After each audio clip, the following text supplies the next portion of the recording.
I kind of just woke up one morning and I felt a bit off.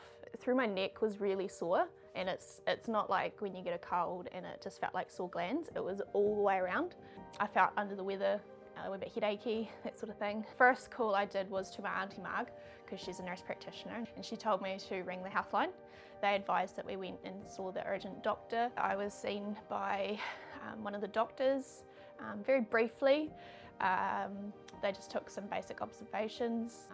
But anyway, they sent me home, told me I had a cold.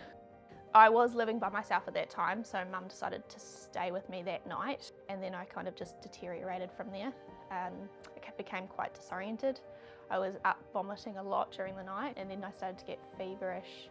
That's when I called out to Mum. Mum was driving, and I was just trying to tell her to hurry, because I just felt like something was not right. So I was getting quite scared by that point, and then I have no memory. I did start to go into multi-organ failure at that point,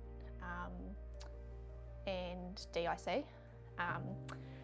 They started to suspect it might have been meningitis, so they chucked me on the helicopter and I got to Dunedin about early to mid-afternoon, but they ended up putting me into an induced coma that night, where it was touch and go whether I'd survive.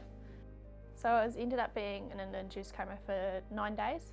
My kidneys, liver and lungs pretty much all shut down, and my heart was not great. I lost my spleen due to a blood clot, and then I got septicemia too with the meningitis. So after waking up, I was quite terrified and scared, and very weak was the other thing. Like, I couldn't lift my arms off the bed, couldn't lift my head off the bed. And that was like that for a few weeks. So after the first 3 weeks, I went to the renal ward because that was what was most pressing. My kidneys, they were still not working.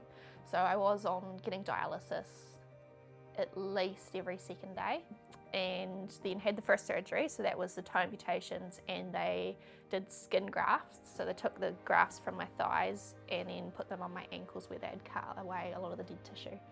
The grafts didn't take over my Achilles because they had to debride so far down that you could actually see a good 2 inches of each Achilles.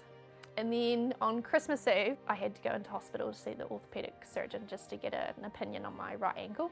And he told me I had to have surgery that day or I'd end up losing it. It was severely infected. So it was probably maybe 6 months at home, recuperating, trying to gain weight, trying to get more mobile. With the fentanyl, it helped relieve the pain for maybe a day, but I had changed the patch every 3 days. And so 2 out of those 3 days I could hardly walk because it was so painful. And it got to the point where I was like, well, this foot's not functional. I'm not gonna be able to do anything on it. And ended up amputating in June of 2021. So it's been 3 years now. It was a good decision. Even though, I mean, obviously there's still ups and downs with it and issues and things, but it's way better than the foot I was left with. The following year, my kidneys started going downhill. The doctors said it would happen, they just didn't know the time frame of it. So I was on dialysis for 11 months. My mum and my older brother both got the workup to see if they could donate. Because of their blood type, they couldn't directly donate to me. So that's when we went in the exchange program. Nathan ended up being the chosen one. It just so happened that they could find a match for him within the chain. So yeah, I got my kidney late last year. It's been pretty good since.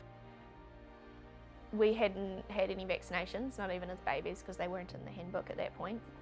We did have the B vaccine that went around the primary schools, but I ended up getting the W strain, and we were only vaccinated for the B. And I mean, it would have been out of my system by the time I was 23 as well. So yeah, definitely could have been a different story if I had been vaccinated. So I think obviously that is the main message, is get vaccinated, but also to know the signs and symptoms. When I rang the health line at the start, every second question was, do you have a rash? And I didn't, and the rash didn't show up until I was in ICU in Dunedin. So that was over 2 days after my initial symptoms. Life is very different to what it was before. I mean, I don't even think I can remember what it was like before I got sick.